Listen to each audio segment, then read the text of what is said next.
Senhora Presidente, Senhor Primeiro-Ministro, Senhores Membros do Governo, Senhoras e Senhores Deputados, discutimos este orçamento no quadro de um programa de ajuda a Portugal por parte dos nossos parceiros internacionais.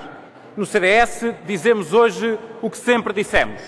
Perdida a oportunidade de evitar esta situação, temos que ser competentes para dela sairmos tão depressa quanto possível. Não tenhamos dúvidas, o dia mais importante do plano de assistência financeira será o dia do seu fim. Aí provaremos que cumprimos e recuperaremos a nossa total independência. Há um ano, quando da discussão do Orçamento de Estado para 2011, avisámos dos riscos que Portugal estava a correr. O descontrole do endividamento e a incapacidade de controlar o déficit das contas públicas levariam, dissemos na altura, a uma situação de protetorado. Voltámos a dizê-lo na discussão do PEC 4. Infelizmente, este Governo já não veio a tempo de evitar que perdêssemos parte da nossa autonomia, mas tudo fará para que, com competência, evitemos a situação humilhante do protetorado.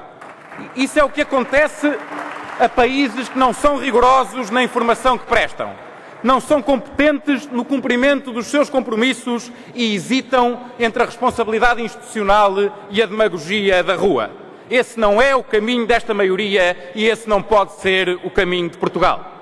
Na oposição, o CDS foi sempre uma voz crítica, mas nunca deixou de apresentar alternativas.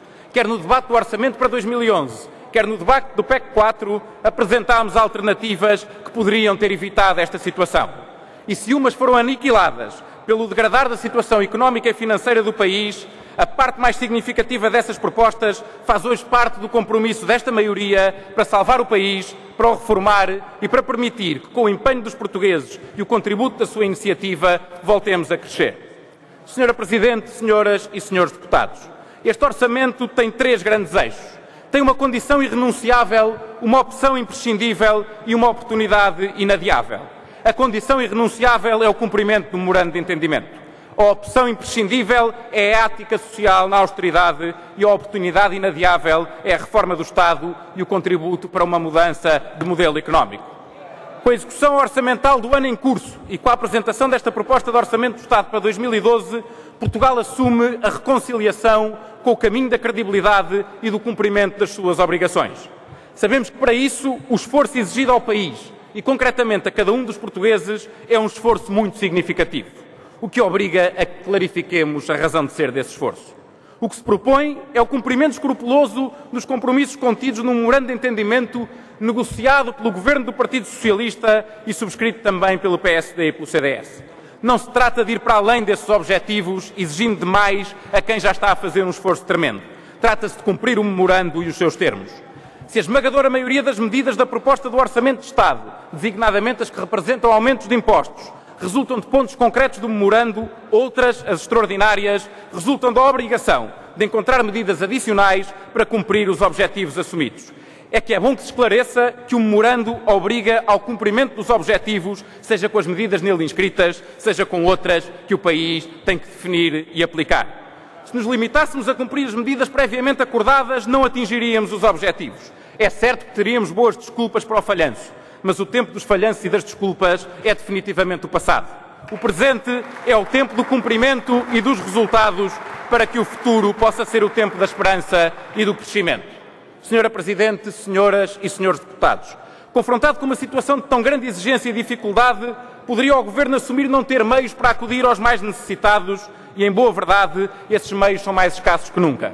Ainda assim, o Governo assumiu um desígnio, a ética social na austeridade. A concretização deste desígnio é feita por medidas de apoio aos mais carenciados e por medidas de maior exigência a quem mais pode contribuir.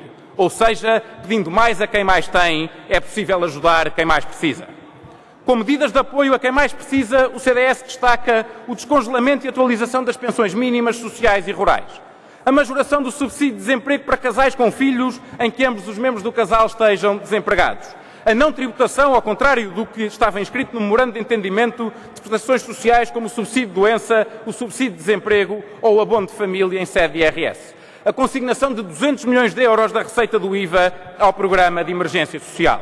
É pelo apoio a quem mais precisa que se distingue quem trata diferente o que é diferente de quem, sobre a forma de uma igualdade de tratamento, permitiu injustiças como o congelamento das pensões mínimas sociais e rurais. Mas ética social na austeridade é também exigir mais a quem mais pode ajudar o país neste momento de dificuldade.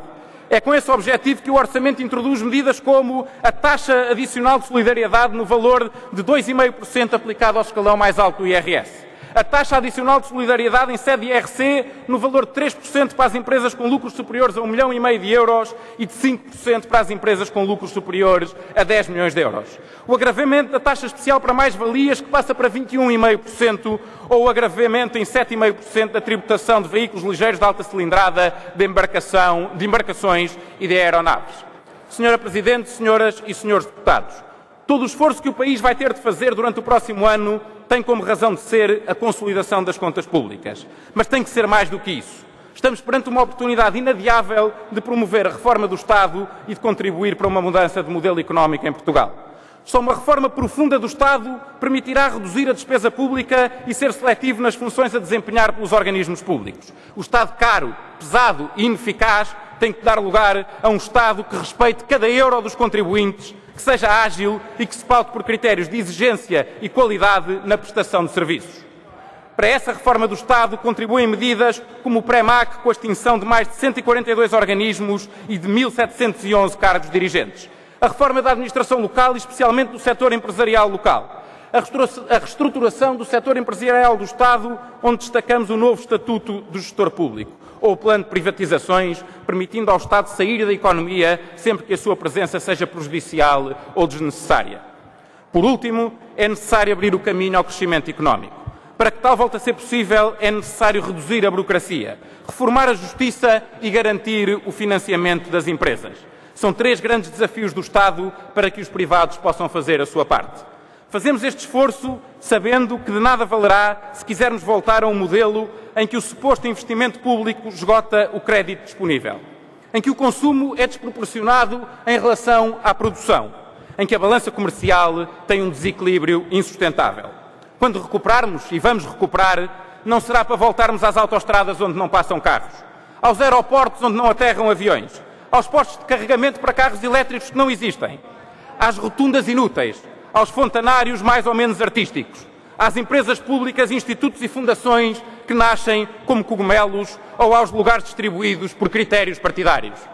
Senhora Presidente, senhoras e senhores deputados, quando recuperarmos, e vamos recuperar, será para aliviar a carga fiscal, para devolver iniciativa aos portugueses, às suas famílias e às empresas, para lhes dar espaço e condições para que sejam determinantes na construção do nosso futuro, para que haja meios e oportunidades para investir, para trabalhar e para rejuvenescer o país. Isso será o verdadeiro crescimento. Cumprindo este difícil caminho e fazendo a reforma do Estado, teremos as condições necessárias para crescer economicamente. Mas, acima de tudo, garantiremos que crescemos como nação.